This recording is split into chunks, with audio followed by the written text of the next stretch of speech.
It's time for your SportsEdge.com Sideline Report with Todd Griffin. Talking sports and more here on 1580, 103.3 WPKY and worldwide at WPKYonline.com. Here's your host, Todd Griffin. Good morning, everyone. The Sideline Report is on the air from 1035 West Main Street in Princeton. This is Todd Griffin of WPKY Radio and your SportsEdge.com. Welcome to the show today, and we're going to hit the ground running with Scott Brown, who is in Lexington this morning. Scott, good morning. Thanks for being on the show. Hey, good morning to you, Todd. How are things in Lexington, and I guess more importantly, how's the weather? Overcast right now. We dodged one bullet with a storm that went to the north. Probably looking at another storm system coming in around noon. Today starts the Class A track and field meet. Tomorrow will be Class 2A, which will have Caldwell County, Trigg, and Fort Campbell, UHA running today. And then Saturday has Christian County and Hopkinsville. And, of course, state tennis gets underway today here as well. And half of them are playing over at the Top Seed Tennis Club, which Belle Englebright's already won 6-0, 6-0. It took longer for you to do the intro to the show than it did for her to win her first match. Well, that's good. So she's off to a good start. And the boys are over here at UK, and they may have to move some of that inside if the rain comes through. So, Mother Nature's showing that she's not a big fan of spring sports. Well, and we had some problems last night with the second region baseball tournament and second region softball tournaments. Both of those matches postponed, and still kind of in a holding pattern right now with baseball. Still waiting on just a site and a time to be finalized, and we think that will be played tonight. But Tiger head coach Bradley Stallins is supposed to join us on the show just a little bit later on, and hopefully he can clear things up. But no chance really last night to get things going at Union County. Lightning before the game chased everybody off the field during warm-ups, and then never really a chance even to get the game going. And when we left Morganfield last night, Scott, it was raining cats and dogs, so there was no way they were going to play up there today. Well, this is a hard time of year to plan major sporting events because of graduation. You have not only do you have graduation, you've got class night, you've got baccalaureate, you've got to schedule around senior trips and things of that nature. And, there's some that have said, well, if they would have started on Saturday, like the first region, they would have been done Tuesday and it wouldn't have been a problem. But it's my understanding that there were two schools that graduated Friday night. And so, as is the trend now, you have project graduation where the kids are up all night.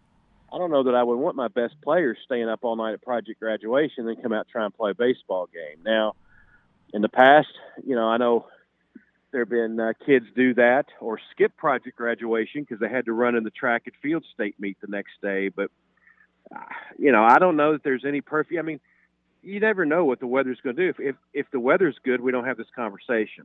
So I don't know. Yeah, I agree. I think in the future, though, we're probably going to look at some Saturday starts, especially for the regional tournament. I think they will. Yeah. I think they'll give that a hard look. The thing that people don't understand is that the region athletic directors set that, not the coaches. If you ask the coaches would rather go Saturday, Monday, Tuesday, but the athletic directors are the ones who vote on that. And, the baseball coaches are looking at it from a strategic point of view of, I want to make sure I've got all of my pitching available for the sectional. So, of course, that's the new wrinkle to this whole thing is the sectional round on Saturday. In the past, you won your region and then you waited a week and a half and started the state baseball tournament. But, in their infinite wisdom, the KHSAA decided, well, we need to go back to sectionals and only send 8 people to Lexington instead of 16. Right. I'm not sure I'm on board with the sectional format.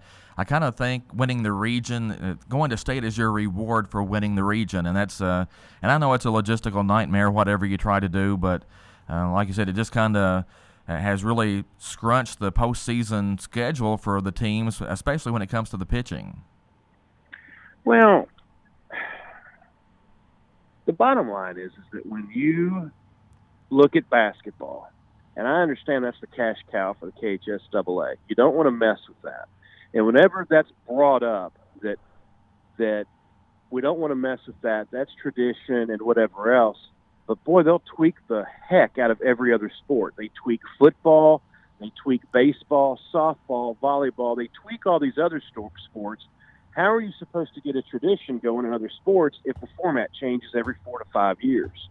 You know, I thought it was awesome last year that Christian County advanced out of the region, went to the state tournament, and they had to play an Eastern Kentucky school in Paintsville. Now, they lost, but, you know, at least it's an opponent that is new and fresh to you. You could play a state tournament game, which the sectionals are considered a state tournament game, against a team that you may have already played twice.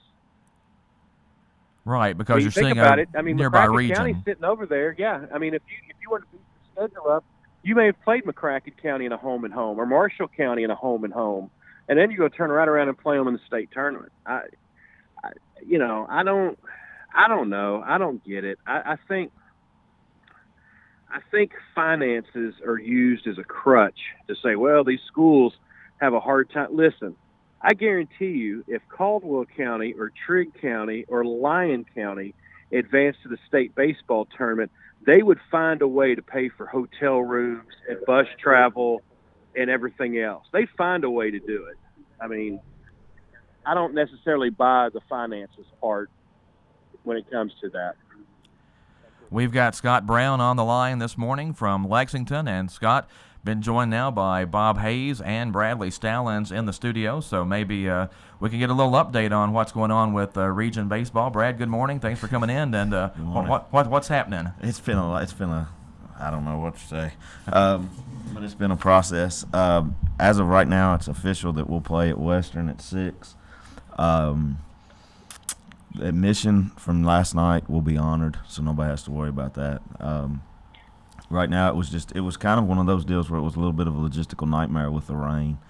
You get in a situation where, you know, I know there was some questions out there, why are we taking it outside the region? I mean, the only thing I know the answer is who's going to tarp when there's only 2 teams left in the region, you know, and everybody got downpoured with rain. And it's raining here now. It's been raining all night, been raining all morning. Western is turf. We talked about we didn't. There were some different places that were talked about. Murray was a possibility, and we thought that might be a go, but then they got hammered last night late and then again this morning. So it was one of those deals where you almost have to get it in. I just caught the tail end of your and Scott's conversation, you know, because we've been trying to get this hammered out this morning about what we're doing. And, you know, it's a situation. It's the hand that we're dealt, so there's no use in griping about it. But it is a raw situation. Yeah. You know, and with the state, like you said, with its infinite wisdom, decided in October or September, you know, when everybody's schedule set in July, that they're going to come in and change everything. And nobody knew it was coming either. That's the thing. It was never brought up for a vote. They'll tell you that coaches were asked, but we haven't found a coach that's been asked yet about why it was changed. So, but anyway, that's the deal with what we're doing today, and I hope to see as much blue and gold at Bowling Green as we possibly can to support our young men. So 6 o'clock tonight for baseball, Caldwell County and Hopkinsville. Scott, did you get that? 6 o'clock tonight. Yeah, I heard that. I feel bad for the teams that have to drive an hour and a half, you know, to play the most important baseball game of their season. But at the same time, I understand. You know, you got to get it in. And Bradley's right.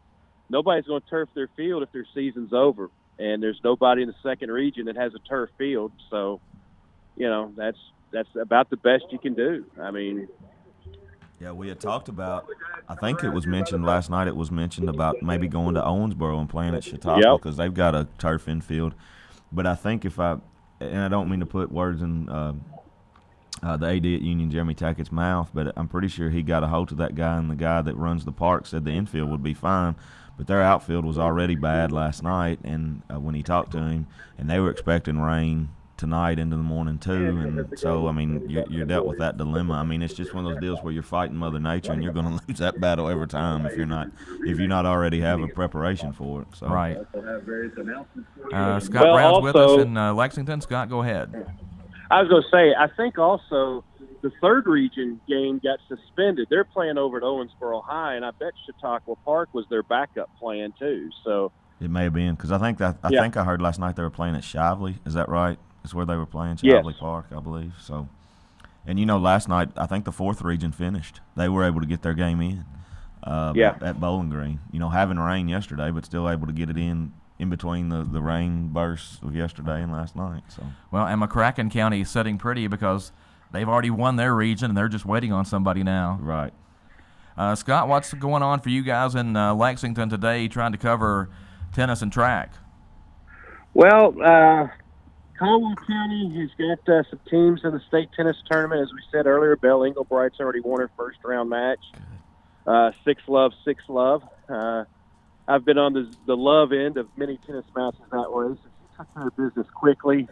They've got the boys have got a doubles team. The girls have got a doubles team in it as well. And also Kaylee McEnany is here for the girls as well. So they'll play their first round matches. The girls are playing at Top Seed Tennis Club, which is an indoor facility here in Lexington. The guys are playing at the University of Kentucky, which is outdoor.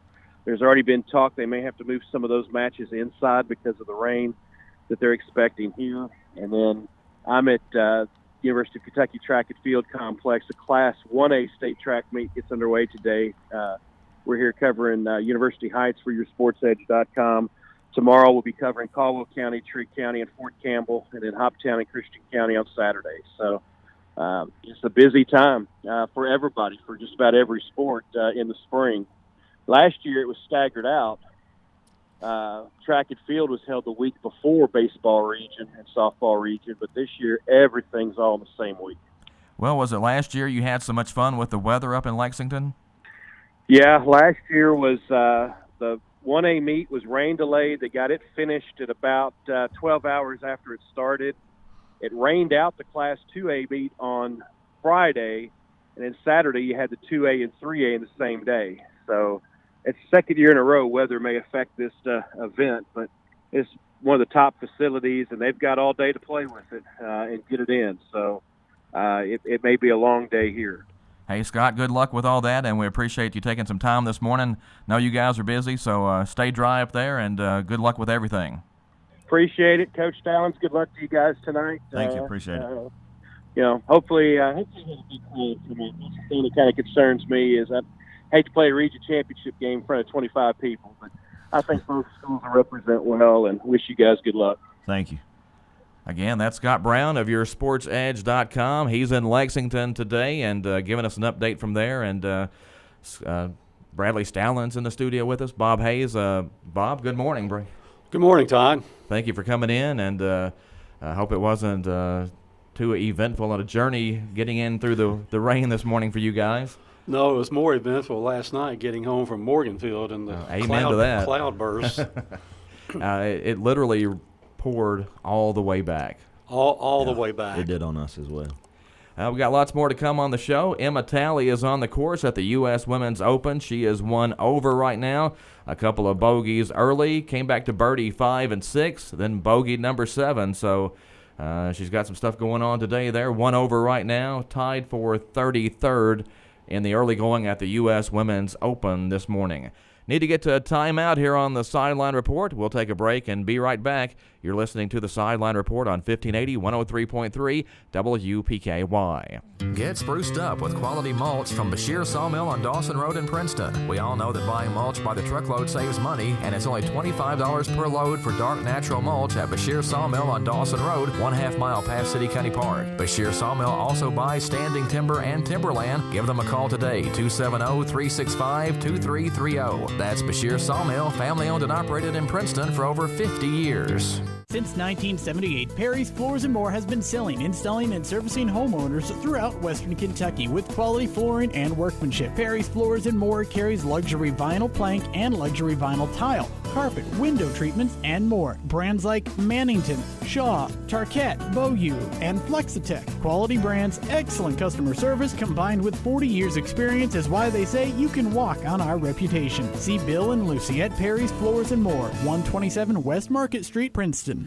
Hi, Caldwell County. I'm Allie Coleman with First Southern National Bank, and I'm ready to service your next loan. Whether you're wanting to build your first home, buy an investment property, or add square footage for your growing family, we can tailor a solution just for you.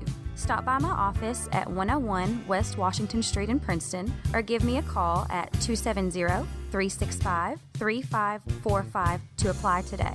First Southern National Bank, Equal Housing Lender, Federal Registry 409424, NMLS 1002990. A taste of the Orient and authentic Chinese food awaits you at the Great Wall Chinese Restaurant in Princeton. Enjoy the lunch buffet Monday through Saturday, 11 to 3:30, and the dinner buffet from 3:30 to 9. Friday and Saturday night, enjoy the seafood buffet featuring onion shrimp and frog legs. Be sure to ask for your coupon card. Buy 9 buffets and get 1 free. Dine in or carry out at the Great Wall. Open daily, 11 a.m. to 9 p.m. Located in the Princeton Plaza off Highway 62, West Princeton.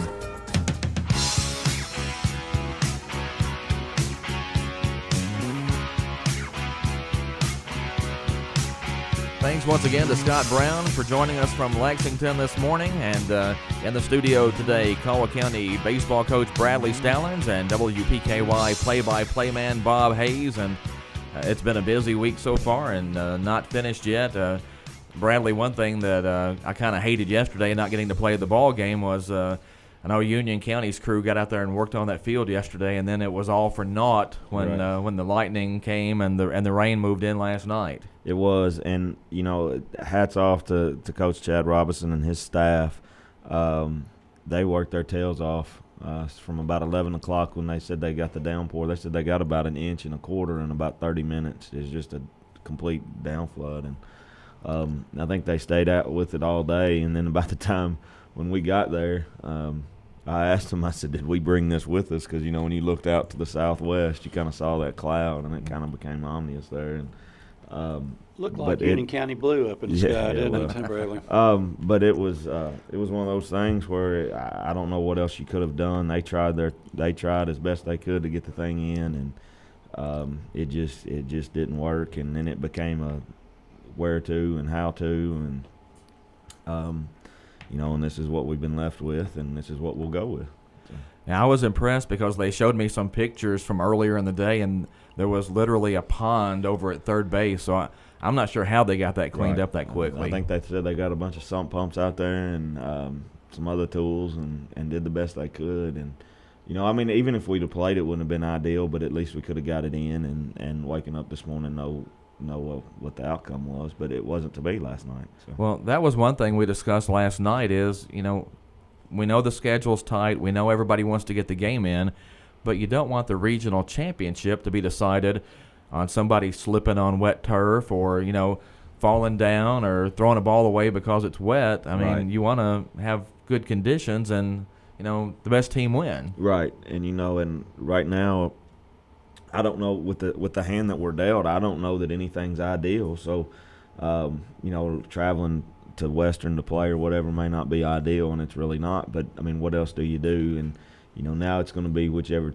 you know, we got to get our kids focused and to play, like you said, the most important game of the year. And but they will be, and we'll be fine, and we'll see what happens.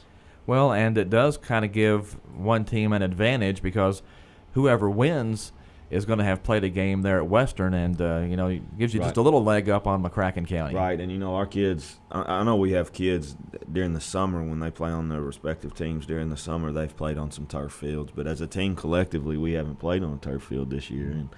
And, you know, it does play a little different. It's a little faster, but you get true hops. You know, you don't have to worry about bad hops and that kind of stuff, but it is a little faster, and you can move a little faster. So I'm not sure it benefits one team over the other. I don't think it really does. I just think it's a little different playing surface that we'll both have to get used to as we play. Well, one thing we're kind of limited to here in the second region, we don't have a college, so, you know, we don't have any college facilities for basketball, baseball, softball, any of those things. But we're also limited in the number of schools that can actually host the regional tournament. Well, we should be. I think, well, right now I think it's Union and Henderson, Crittenden, Hopkins Central, Hoptown, and Christian County. And Madison. Right. Well, see, I was told the other night up at Union County that Madisonville can't host the regional anymore because of their lights. So that just takes one more venue out of the rotation. So and I'll go ahead. This is maybe I don't know, but I'm gonna go ahead and say it. This is one of the things Coach Barnes has fought for years. Being our AD is we have all these specs about the lights and the seating. Well, what about the fields?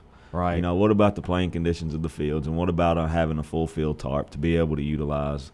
Because if you remember back in 2015, we got in the same situation too, because I think something happened to Hoptown's tarp.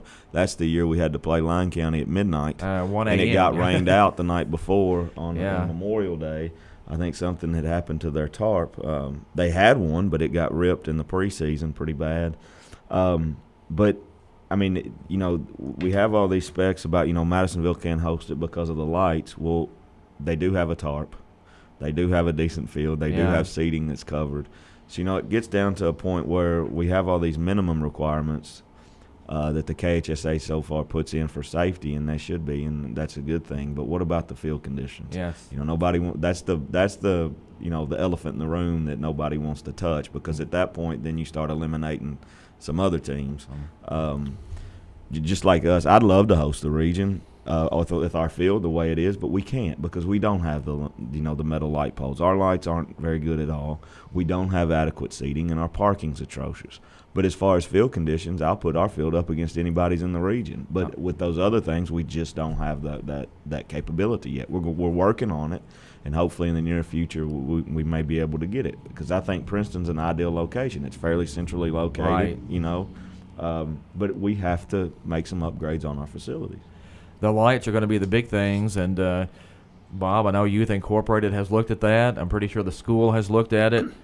If that ever gets done, and I don't know what the other option is except to take all the lights down and play day games, but I mean, at some point, somebody's going to make a call and get some steel poles out there, and let's go play ball with the big boys. Well, what I understand about that situation, Todd, is that the high school now has ownership of the VFW ballpark, the Lady Tiger softball park, and pretty soon it'll be on their facilities survey, upgrades for those two parks, which is a process that you have to go through. So I'm thinking that probably in a year and a half, 2 years down the road, we'll see the improvements out there that Bradley's been talking about. But he's right, the parking, you might have to park over around the girls' park and then walk maybe 100 yards to get to the park, but seating will probably be addressed easily.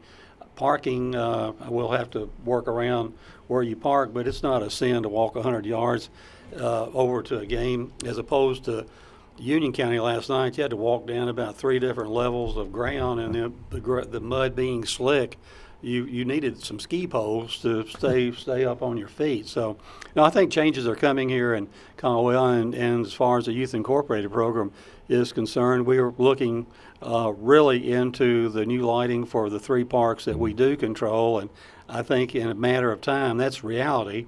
Big grant's been applied for. Maybe we get it, maybe we don't through the state.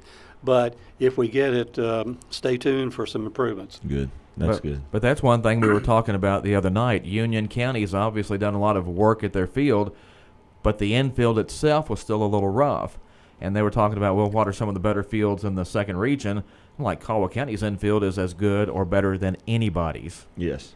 And that's been a process. That's been about a 4-year process to get that done, with a lot of work from a lot of different people over the years. And that was kind of one of those deals where the infield on our field was kind of a safety concern too, because it just been played on since World War II, and it hadn't had a lot of, other than the grass being put there, it hadn't had a lot of stuff done to it. And I talk about this a lot on here with you, and just me and you talking, out and about. Sometimes, that field is a source of pride for a lot of people around this community, because a lot of your childhood memories are on that field. And when you see that field getting improvements made to, it's a sense, a little bit of community pride, and people coming up, and I'm sure y'all hear it, man. Y'all, that field's looking good. I appreciate, and as a former player myself, that does mean a lot, and it means a lot to those old guys to see the field they played on looking in good shape. And are you referring to me? Yes, sir, Mr. Hayes. Yes, sir. Yeah, he looked that way, I think. No. As a kid, as an 8-year-old kid, which was back in 1955, we used to get a treat to come in at night and watch baseball in the VFW park. And some Little League action took place in that park. So it's in my DNA, right. That park is. And the story behind that park is also in my DNA. My Little League baseball coach was Bill Morgan. Bill Morgan was responsible for purchasing that field through the VFW, laid out the actual dimensions of the field, and just a lot of interest in baseball here in Caldwell County. It's not just a football community, but baseball has a real high niche here as well as basketball. Right, and it's neat to see that, and to see the guys that were men when I was a boy. That were our coaches, and like Mr. Hayes and the other guys, my dad's group, and then even older than that, the group of, Coach Stevens and that group, and even Coach G, when he was alive and stuff, I think the community takes such pride in that because it was a community effort, and a lot of those guys remember that, and that's very neat for this younger generation that's playing now to understand, and that's one of the things we try to get through to them, that this is a community thing, and that's what makes it special about these guys being able to play in a regional championship tonight, and the community's behind them, and that's not something you see a lot in different places, because you have different schools in different communities. You got 2 or 3 schools in a county or something. We're a one-school county, so when our kids succeed, everybody kind of feels like they have an ownership in it, and they do, because at some point in time everybody's helped our kids succeed throughout their educational career. And getting back to tonight's game, Bradley, actually we only had about 35 miles to how far we have to travel as opposed to going to Union County. We now get a nice highway and the ability to play on a big-time infield. Some good places to eat, I think, too, Mr. Hayes. Was that? Some pretty good places to eat in Bowling Green. Well, we had. That's why we got caught up in the cloudburst last night. We had to go. We had to go to the feed mill last night after the game to take care of our appetites and. I'm not sure who keeps bringing that up. I don't. Todd's the one that put me onto that about 3 weeks ago or 4 weeks ago when we were over there on that Saturday, and so every time we go to Morganfield now, we'll probably be eating at the feed mill. But no, there'll be a lot of people from maybe more people tonight than would have been last night in Bowling Green tonight versus what would have been in Union County last night. Right, and we were laughing, and it's out of the region, and I'm not crazy about that. But again, what do you do? I'm not so sure. It may not be a closer drive for Hoptown from Hoptown to Bowling Green. I think it's a shorter trip for Hoptown. Because I think if I'm right on this, I was talking to Coach Leach. We had a lot of time to talk in between last night, and I think they came through Princeton. Wow, that's got to be an hour and 40 minutes for them. It's a haul. It's a haul. And if it wasn't them, I think it may have been Christian County. But one of them came through Princeton, I'm pretty sure, to get there. It's one of those deals where where Union County's at. It's hard to get to for a lot of people, and so going to Bowling Green, it is 4-lane all the way, and there's a lot of Princeton people in Bowling Green. Oh yeah, so I'm sure a lot of them will be there. I sent out an official. I think more in Bowling Green than in Morganfield. Yeah, I'd say so, Mr. Hayes. But I was able to. I told our parents last night. I said, please don't make this official because it's not. But y'all need to be able to prepare. It's sounding like we may be leaning toward Bowling Green if the logistics can get worked out. So I wanted them to prepare. And this morning when it came back and it was official with the AD Association, I said, this is where we're going. This is what we're going to do. And, we have great parents. Our parents are understandable. And, baseball, there's a lot of people out there that are baseball and softball parents. And, when you play baseball and softball a lot, you have to deal with Mother Nature. And you have to be able to roll with the punches a lot. And this is just another example of that. So. Talking this morning with Caldwell baseball coach Bradley Stallins, and WPKY play-by-play man Bob Hayes is with us. Scott Brown joined us a little bit earlier this morning from Lexington, where the state track and tennis tournaments are going on. So a busy show. We need to get to another break here, though. We'll come back and talk more baseball right after this on the Sideline Report on 1580, 103.3 WPKY. Here's your WPKY Weather Edge Weather Center forecast. Your WPKY Weather Edge forecast calling for periods of showers and thunderstorms, mainly before noon. Milder temps with a high near 79. Tonight, patchy fog after 3 a.m., otherwise mostly clear with a low around 60. Tomorrow, mostly sunny with a high near 79. And on Saturday, sunshine with a high near 84. Chance of showers returning Saturday night with skies clearing for Sunday and sunshine and lower temps hanging on through the first of the week. Again, your forecast today calling for periods of showers and thunderstorms, mainly this morning, high near 79. Your WPKY Weather Edge Weather Center forecast is brought to you by Kentucky Home Realty. Dunks Used Tires and Wheels, where the customer is always number one. So when life's throwing you a number two, just remember, Dunks Tires and Wheels, because we'll be here for you. We sell used custom wheels and tires and do plug and patch repair. We have all tread styles and sizes in stock. Open Monday through Saturday, 9 to 5, and on call for emergencies. Call 270-963-6391. Dunks Used Tires and Wheels, where the customer is always number one.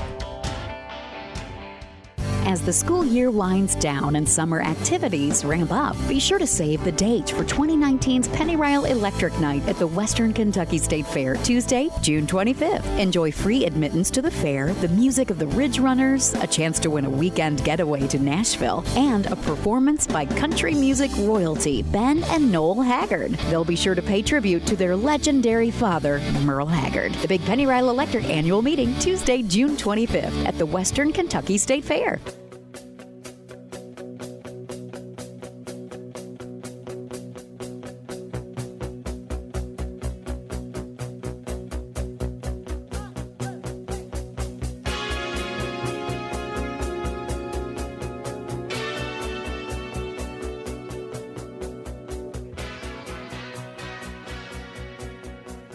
The Sideline Report continues on a Thursday morning at WPKY 1580 103.3. Thanks for joining us. This is Todd Griffin in the WPKY studios, and Caldwell baseball coach Bradley Stallins is with us. Play-by-play man for WPKY, Bob Hayes, is with us. And if you missed it, the Tiger baseball team will be playing tonight in the second region championship game. It's been moved, though, so don't make the return trip to Morgan Field. We're going to Western Kentucky University in Bowling Green tonight. A bit of a rarity to take the second region championship out of the region. However, the 13th region baseball tournament this year was played in Tennessee, so they went out of state for that one. So it's not completely out of the realms of possibility to go someplace else and play a ball game. Right, it's not, and this is just one of the things, I guess. I know I keep saying it, but I don't know what else we would have done. We're in a situation now where whoever wins tonight needs to get this game in. Yeah, you got to get it done. Because of the sectional on Saturday. And, again, I think I heard the last part of your and Mr. Brown's conversation, but it's nobody's fault. It's the hand that the state and all of its infinite wisdom dealt us in October, early October, late September, when everybody's schedule's done, everybody's postseason schedule's set. And they just kind of put us between a rock and a hard place. And what are you going to do? You got to play the hand you're dealt and make the best of it.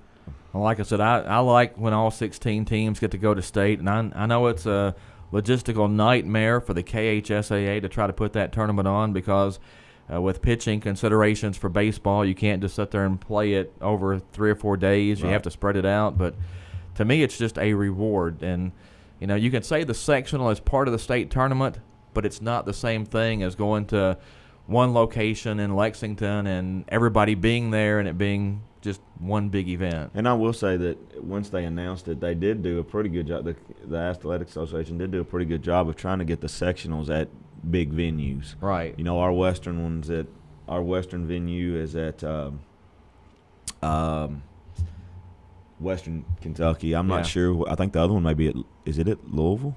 One of them is, I think. I think the other one's at UK. Yeah, I was going to say. And I think the other one is at Eastern, I believe. So they've done a good job of getting those at major Division I places, and where we can play that, and that is a reward to the kids. That they did do a good job of that. I think the biggest negative that the coaches had about this, and it was even discussed at our yearly high school coach association, it was just the timing of it. It would have been fine if they would have came out then and said, "Hey, look, in 2020, this is what we're going to do. So you need to plan for it." And that would have been so much better. And I'm sure they've got their their reasons. They always do, even though half of them don't make sense. But they've got their reasons, and but it is what it is. But we hope to see as many people as we can in Bowling Green tonight at 6 o'clock when we get ready to play that. And hopefully this rain, I guess one good thing about it, maybe it'll keep the sun away for a little bit, and it'll be a cool night, and everybody can enjoy the night's ballpark. And according to the forecast, it's supposed to move on, and by this evening it should be nice. It should be out. And, I think, Chris George said when you had us on earlier in the year, as long as it's not raining, in 30 minutes you're playing on that field, no matter if it's been raining all day or if it's raining 30 minutes before. So looks like right now this game will be played, no questions asked, at Western and at 6 o'clock. So. Got an Emma Talley update. She has birdie number 9 and is even halfway through the first round at the U.S. Women's Open. 3 bogeys, 3 birdies through 9 holes. So she's making some birdies. Yeah. Winner at the U.S. Women's Open gets $1 million this week. So this would be a good time to win one of those. Yeah, that would buy a tarp or two. Yeah, maybe she could donate a tarp and some lights and, no, it's – and before we go on, I did hear y'all mention the tennis team. Congratulations to Belle winning that, and the other girls and the boys competing at that. That's a big accomplishment. And our tennis team does a great job every year of sending kids to the state tournament. Miss Farmer and Mr. Janina do a great job with those kids, and they've had a lot of success over the years. And I hope they keep it going, and maybe Belle can bring home some hardware. Belle is a number 9 seed at the state tournament, and that's the first time Caldwell County has ever had a seeded player at state tennis. So there you go. And those kids, you go out past the school a lot of nights in the spring and summer, and they're there with those lights on, goodness gracious, all hours, working on their game.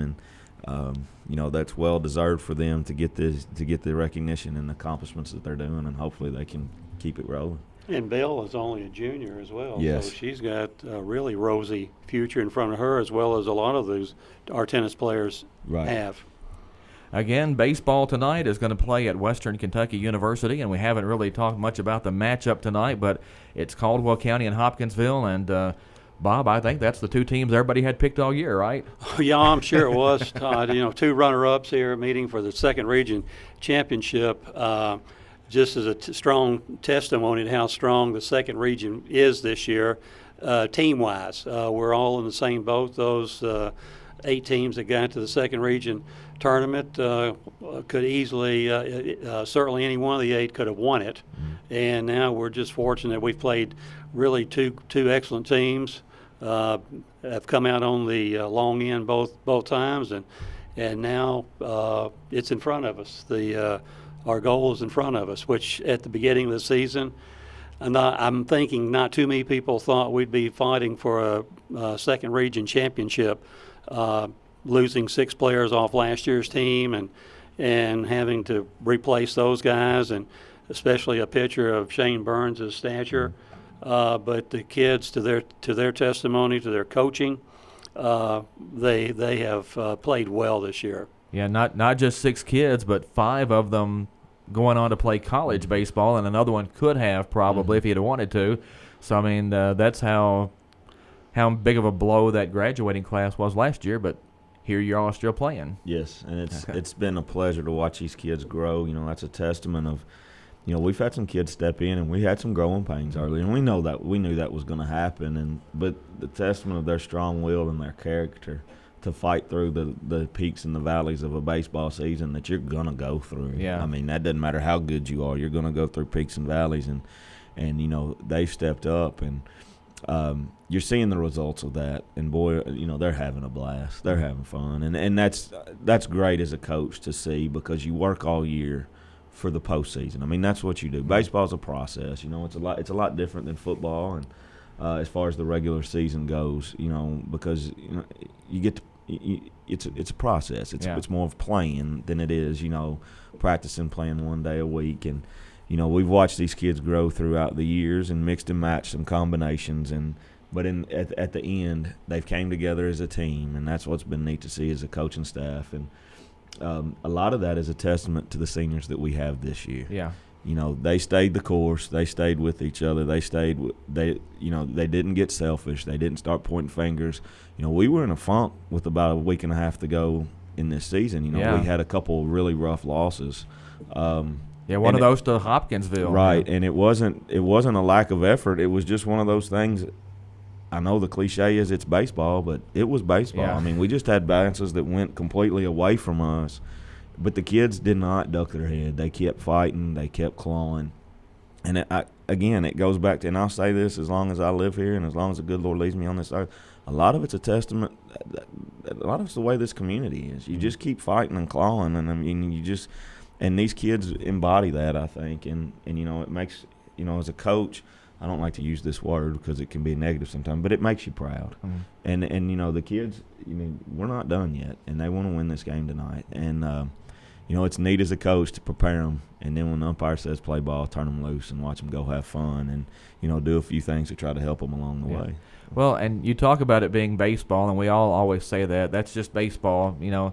That gets said a lot in the dugout, but you talk about going through a bad stretch, and it was just baseball. This week you guys have gotten some bounces. Right. You've gotten good pitching, got some timely hits, got a bounce or two, and you won 2 games. It's all about timing, isn't it? Yeah. And that's what it is. And, our starting pitching for the first 2 games has been phenomenal. Mm-hmm. And those kids have gotten recognition, and deservedly so. Gabe pitched a gem for 6 innings against who I believe is probably one of the top 3 pitchers in the region. It just so happens we ran one of the top pitchers out there in the region too, and it was a duel. It was a flat out pitching duel, and like you said, we got runners on and was able to get a couple timely hitting situations in a couple timely places in the field where they just couldn't get to. Finally, we get a Texas leaguer for us. Yes, and the young man in center field for Union, the Will Peak. Miss Myers, that's the guidance counselor out here. That's her son. That young man was just trying to make a winning play in center field and tried to make a diving catch, and the ball was just 2 inches under his glove. And you can't fault the young man for trying to win a ball game, and that's what he was trying to do. And it just went under his glove, and we were able to capitalize on that. And against Union, and then yesterday or 2 days ago, I say yesterday, it feels like yesterday. 2 days ago against Christian County, again, our guy that we ran out on the mound. I think a lot of people thought, well, Christian County had their number 1 going. It's going to be real hard for Caldwell County. We knew it would be tough. But our kids wanted that challenge, and they were up to it. And they kind of, I thought the kid from Christian County, Stevenson, did a great job. We just got a few bounces that they didn't get, and that's what it is this time of the year. And I thought Christian County played hard. They had runners on. We were able to wiggle out of a 5th inning that I don't know that you wiggle out of very often. Yeah, that was pretty big. And that was big. Yeah. And, they had the table set with the guys they wanted up, and they squared it up a couple times. Our defense just did a good job of damage control and got us back in the dugout with that lead, and then we were able to kind of blow it open. And, Bradley, what I loved about that 5th inning was that we didn't panic on plays that we had to make, like the fly ball to center field. Rather than try to throw a moonshot to home plate, we hit the cutoff man. Todd and I both felt the runner that had tagged at third left a little early had to stop. I guess I don't know whether his coach told him to stop or what, but they did not score on that. That was the second out, a big key out. And then I think the strikeout ended that inning. Right, and the key play in that, the one you mentioned was Gabe. But the key play to me was Oliver running that ball down in the gap that did not get to the fence. Right. And slung it in. I mean, he threw a bullet head high into the infield that kept them from going. And that was, that's one of those plays that you work on in practice, and as kids get older, they mature, and taking the right angles to the ball and running down a ball in the gap that cannot get to the fence. And, that to me as a baseball coach is a beautiful thing to see when a kid does that. And a lot of times those are the unsung plays that win ball games. Just like the other night, John Davis making that diving play at third to start what would have been a double play, even though we did not turn the double play. Well, they're still reviewing that play at first in New York. Bradley. We still were able to get the out at second, which limited them, and that could have set forth a big inning for them. But he was able to make that and start that. And, our kids did not panic, and we kept making plays, and Oliver ran down that ball to end the game and on the right field line that a lot of kids can't get to. Another play that Oliver makes in that game is he runs about 50 yards in maybe the 6th inning and catches a fly ball deep into foul territory, maybe starting out fair, and he runs where his normal position is in right field. and makes that grab. Not many people can do that. Right. So that would have given the batter another life to have done something, but we snuffed that one out. You hate to keep pointing out kids because it's a total team effort, but we've had some young kids step up too. I've been talking to a few people. Logan Smiley has played an unbelievable tournament, just gritty, making plays in the outfield, getting down the bunt against Christian County in a key situation. A couple key hits there against in Union County. Levin, getting making a mistake early in the game against Christian County. And, I got on him a little bit because there's so much in there to come out of him. And to his testament, he gets a very key hit for us there to blow that game open, a huge hit. And, I told him, I said, son, that's why you don't quit. That's why I got with you a little bit, because it's in there. And, you just got to have that tenacity. And, boy, did he. And he was able to get that key hit, even though a lot of kids would have packed it in for the night, especially in a big game like that against a very good opponent. They would have shied away into the shadows and just kind of disappeared and let it ride on out, but he didn't. So, and there's examples of that. We can go on and on and on. Cody Holland playing an unbelievable shortstop, even though his bat may not be where he wanted it to be. That's what we've been working on all year with him. You can't. This is something my college coaches, we was there the other night watching. Luther Bramlett. He said, you can't play defense when you take the bat out there with you. You got a glove in one hand, you can't have the bat in the other. And, Cody did a good job of leaving the bat in the dugout and making some very key plays for us, at short. And the thing that I've noticed during the last 2 weeks of the season is that the playmaking is just exceptional. Our outfield play is so good. Logan Smiley in that first inning the other night makes a sliding catch in the first inning. And that's the other thing I like about the Tigers. When Christian put one up, we came back in the bottom of the first and put two up. We answered everything they did. Right. Got a run later in the game. They come back with one in that sixth inning. We come back and answer with three in the bottom of the sixth. So and we're sitting right there by the players. It's one of the closest venues I have to see of players from our side coming out of the dugout. But the leadership of our sophomore Tate Van Hoosier, Easton Thompson, the seniors on the club, the bench. When you put the kids in the run, they're all in the game. They're really. ready, and they're ready to play. They're ready, and that's what I was going to say. Then you got those guys, and then you got guys like Tate and Easton who are just doing what they've done on it, so hard nosed. Tate, I got a giggle out of him. He hit that one foul ball. I'm not so sure it didn't one off the road. Oh yeah, he crushed and then it. Christian put him on base. He came over and said, they didn't want to throw to him again. I said, well, that's just what happens. Well, when you he's hit the ball telling don't hard hit one 600 feet foul. Set him up next time, But anyway, he he made a couple plays over there at first base for us. That in the year we may not have made, but he's grown at first base and then continues to hit a hot stick for us. He had that line drive to score the first run against Christian, and then Easton. He's as tough as nails behind the plate for us, and he's such a pesky out at the plate. And he's a lot of our kids have become so pesky tough. out. Yes. So the latter part of I've been impressed with Trace Lacey's putting the bat on the ball later in the season. He had struggled a little bit earlier in the season, but he put the bat on the ball. And I thought when he got that ground ball down to third base the other night with the bases loaded, we thought maybe the play was incorrectly called on the force out at home. It was close. No doubt it was close. And that young man's come a long way, too, as far as his hitting goes and his confidence, and you can see it in his body language. But it's just been so neat to see our kids grow, and I know this sounds like coach speak, but they've become a team. Yeah. And, that's the goal of a head coach when you set out the season, to get that unification and understand what it means to be part of a team. And then there's my favorite, Babe Ruth. When Bissell comes in the game, I feel like we're going to have a shot at a home run, and he's going to battle all day long on that mound. Hey, Bob, hold that thought. Need to get to another timeout. We'll be back in just a minute and talk some more baseball here on the Sideline Report on 1580 103.3 WPKY. Here's your WPKY Weather Edge Weather Center forecast.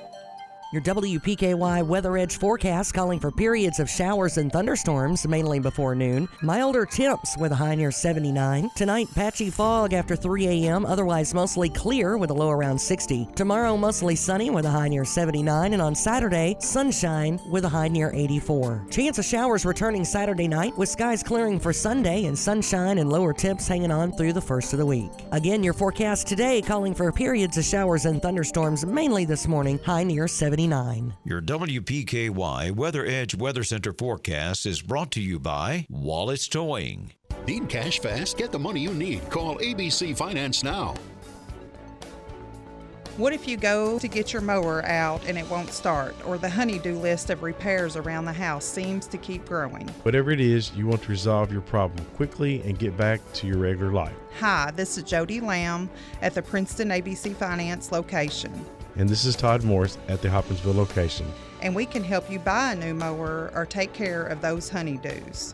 At ABC Finance, we provide loans up to $15,000. We are locally owned and staffed, and decisions are made quickly, usually within an hour. No appointment is needed, and walk-ins are welcome. You can even give us a call, and we can take your application over the phone. Or you can apply online at abcfinanceonline.com. And like us on Facebook. ABC Finance in Hopkinsville on Fort Campbell Boulevard next to O'Charlie's and in Princeton Plaza. ABC Finance. All loans subject to normal credit approval.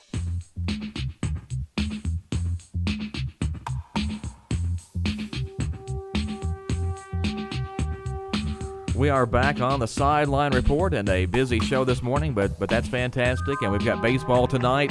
Caldwell County playing Hopkinsville in the second region tournament championship game. If you missed it earlier, that game will now be played at Western Kentucky University in Bowling Green. That's also the site for the sectional game, which is coming up on Saturday at 4 p.m. The second region winner will take on first region champion McCracken County. You're listening to the Sideline Report on 1580, 103.3 WPKY, Princeton, Kentucky.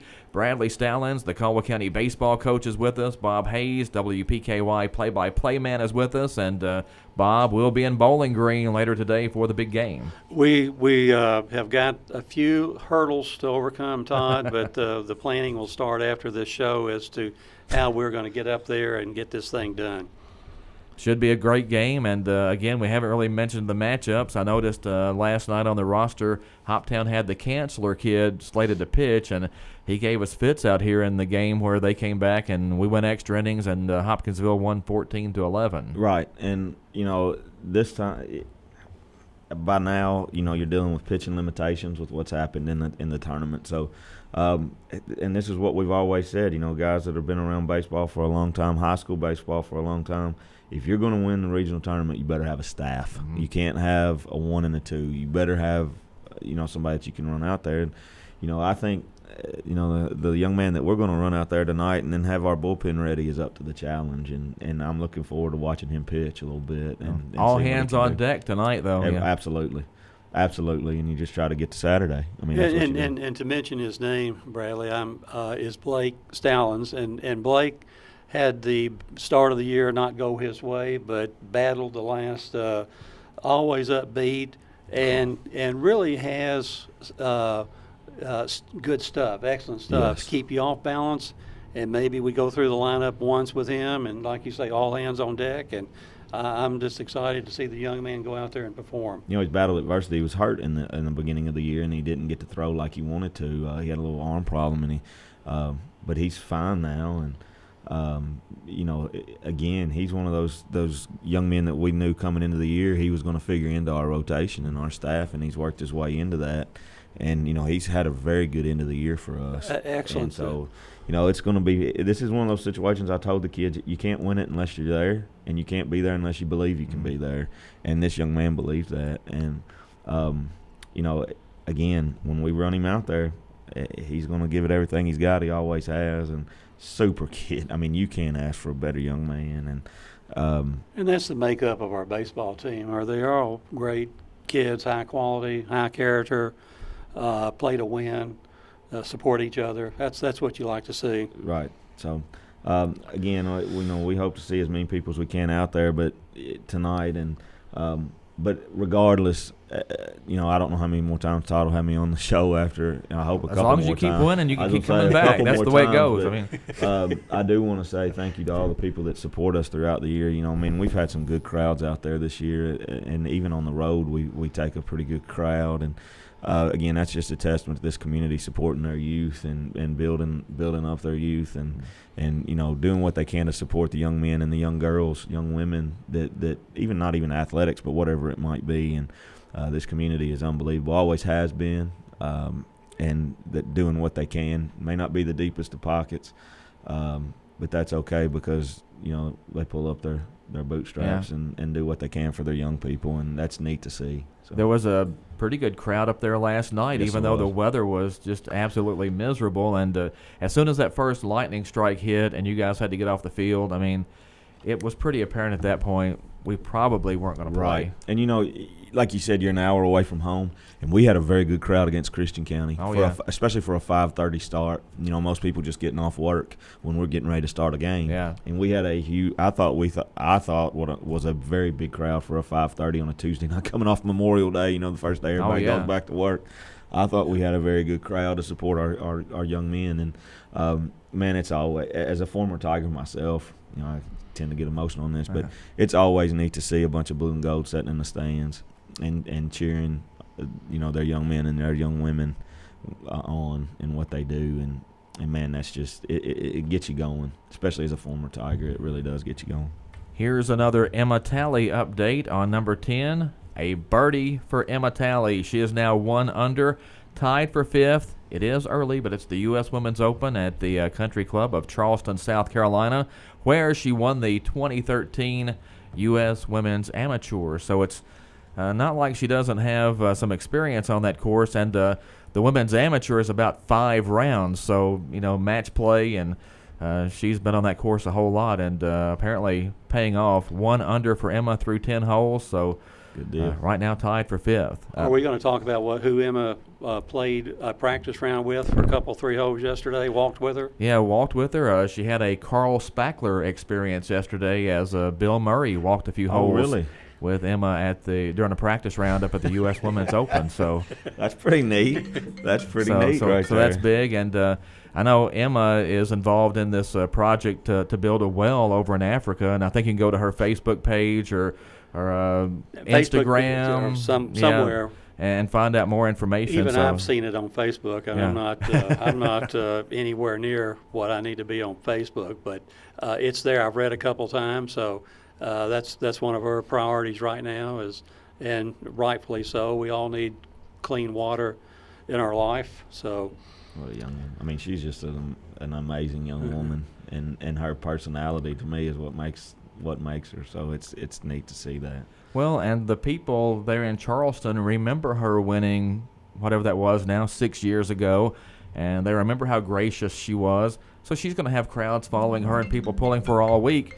And from that's nice, but from a competitive standpoint, having that positive energy around you is always good too. Mr. Hayes, if that's Miss Pat and you keep ignoring her calls, you're going to get it. You ain't going to be worried about making it to Bowling Green. That's my engineer, John Miller. Oh, okay. John obviously is not listening to the radio right now, Bradley. So I'm Miss Pat. Todd, you may be driving your own self to Bowling Green. I'm going to have to scold him about that. Well, again, we're going to Bowling Green tonight, playing at Western Kentucky University, and that will be an experience in itself. And the winner tonight, Caldwell County or Hopkinsville, and of course we hope it's the blue and gold Tigers and not the orange and black Tigers, but I think when you get to this point, it's every game's a toss-up. You can forget what happened during the season. Absolutely. Mainly because when the season started, Christian County, I think, was everybody's favorite. I would say Christian and Union were probably the top 2 favorites. And I was going to say, by the end of the year, it seemed like everybody was picking Union County. Yeah. Well, you guys have put both of those teams out. It's such. I said this earlier. It's such a process. I told the kids when we got going what they had to overcome losing that district championship to Madisonville is an unbelievable feat because they wanted to win that. There's no doubt, and they took that loss hard. Mm-hmm. That's why we gave them a day off to let them go recruit and be kids, and they came back and, buddy, they bought into we can do this thing. Let's prove everybody wrong, because we're used to being the underdog, so we kind of played that role a little bit. Nobody's giving you credit. You know, let's go get our credit. Let's go see what we can do, and let's just let the chips fall where they can. And I say that a lot, but what else you only ask for a chance, and when you get that chance, play as hard as you can. And, you know, that's what I challenged them as we went into this regional tournament. When you step off of those two white lines, you should be mentally and physically exhausted knowing that you gave everything you have. And buddy, have they for 2 games. And I think that's evident. And, man, I've been so proud of them as their head coach to watch them do that. And not just because we won either. That's icing on the cake. But the way that they approached it, believing in each other, pulling for each other, and it's just been fun. And I'm looking forward to tonight too and seeing what happens because Hoptown it's a quality team and they're young and their coaching staff has done a great job. Coach Leach and his coaching staff, he's a very good baseball guy and just a good guy that promotes our sport in general. And you know they're going to be very well coached and they're going to have a game plan and it's just going to be a battle for 21 outs and you have to expect that in the regional finals. That's what you're going to get. So. And a district runner-up is advancing tonight, one way or another. I mean, right. You got 2 district runner-ups in the championship and that game. to me is a testament of how, you know, we said this, you know, you and I talked about it, Mr. Hayes and I talked about it. The second region was so wide open this year. I don't know in my years of coaching, it's hard to say this, but it's been 17 years in my I don't think I've ever seen the second region this wide open. And you know, usually going into it, you've got your 2 maybe dark horse third favorite that you're pretty certain is going to come out of it. And most of the time that happens, and that wasn't the case this year. And as a coaching staff, we kind of knew that. You know, we lost a lot, but we also knew that there were some other teams that lost a lot. But we knew that Christian and Union had a lot back. Mm-hmm. But I also knew that we had 6 young men on our team too that were good ball players and had some experience. You know, speaking of our 6 seniors, and we had some underclassmen that had some experience too. You know, when you talk about Tate and you know some of those others that have had experience playing and knowing what it takes to win. So we knew the recipe was there for us to have a pretty good season, but we also knew it was going to take growing pains.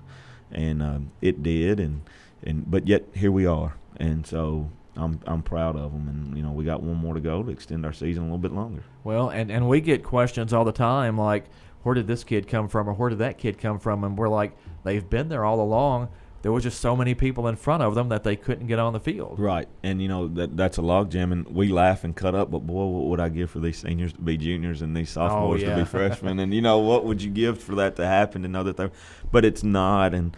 But these seniors, you know, there's been 3 or 4 of them that have been unsung heroes this whole run we've made. And, you know, maybe they didn't get on the field as much as they would have liked. But they were there every day at practice, and they were pushing those older guys, and they were making them better because they knew they had to keep up their play to stay on the field.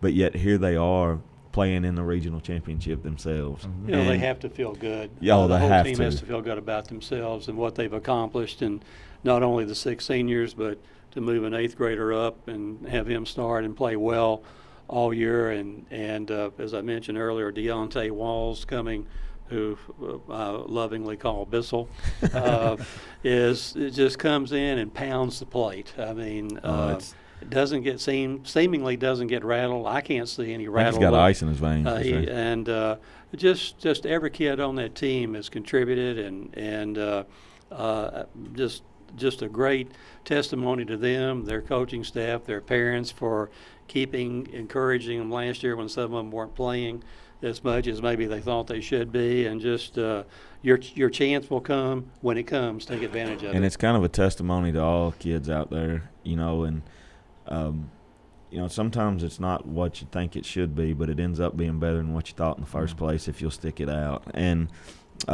that's one of the things that we've seen. And one other thing, I will say this, I don't know how much longer we got, but it's been neat because at some point during this run, all 6 of those seniors have from last year have came back to the games and been in our dugout and been hugging on those kids. And you know it's still a community that they have together with that team. And you know the old saying, you know, once a Tiger, always a Tiger. You know, that's kind of the thing that's happened, and you see that in football, and you see that in basketball, and you see that, and it's just a testament that, you know, I say this all the time, but it's something that our coaches taught us, and it's something that their coaches before them taught them. And you know, from, you know, Coach Clayton in football on down to Coach G in baseball and Coach Stevens in baseball and Coach Beavers in baseball and then Mr. Dyer and the football coaches that we've had, the basketball coaches that we've had with Mr. Bird and Coach Scott and the other ones, and now Coach Cookie Hiko building that sense of community in his sport, and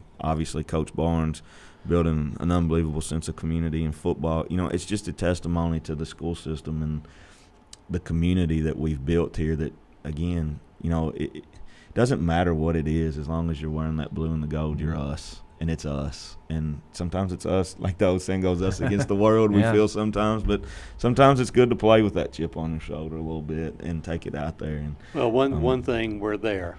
We're there. And that's all you can ask. And the great philosopher Frank Brown sent me a text. You can't win it unless you're there, Bradley. Right. And that's such a right. good saying.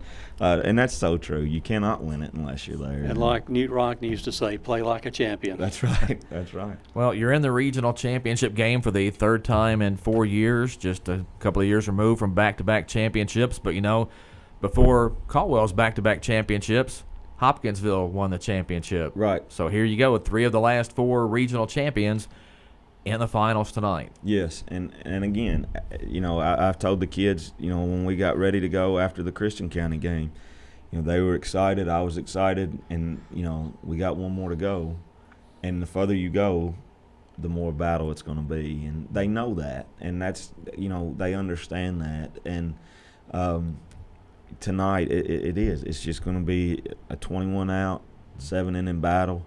I tell our kids a lot, you never have enough runs and you're never out of it. As long as you believe and you keep playing, good things tend to happen.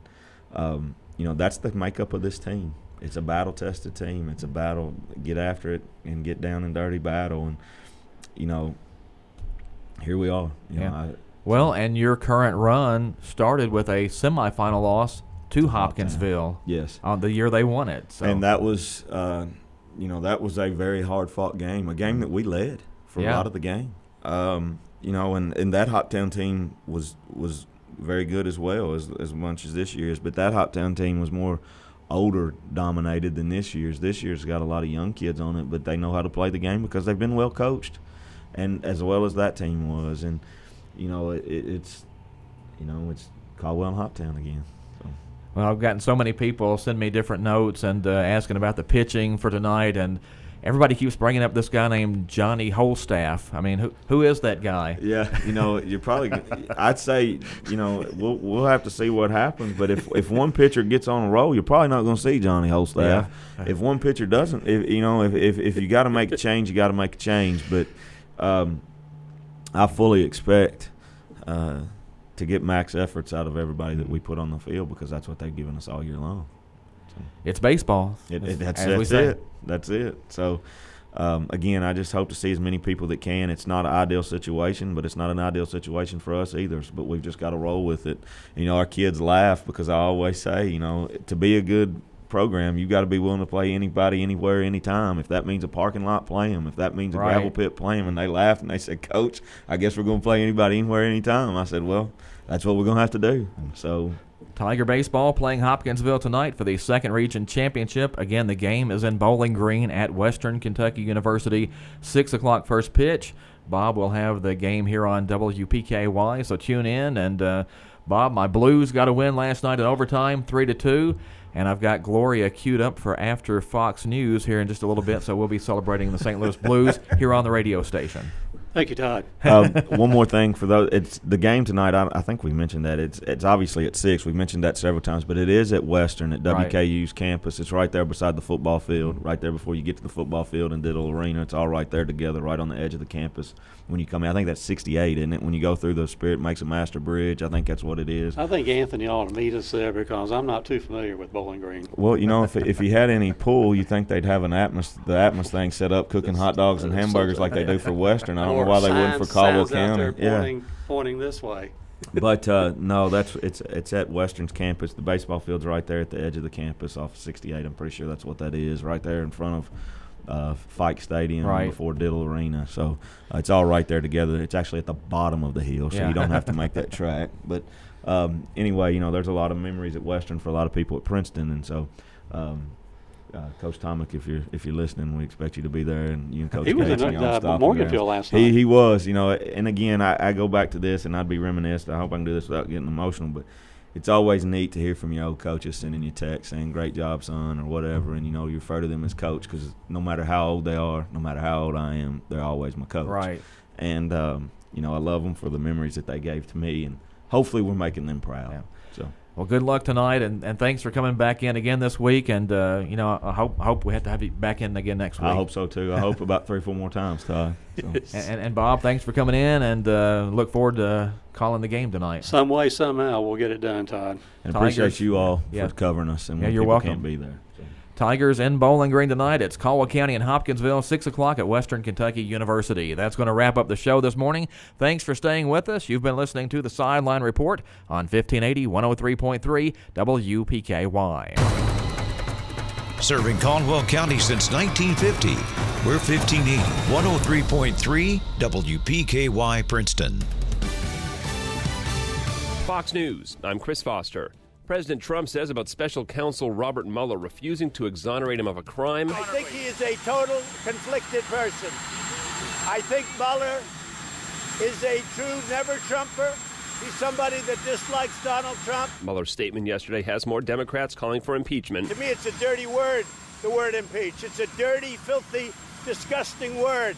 The president spoke to reporters outside the White House. He's on his way now.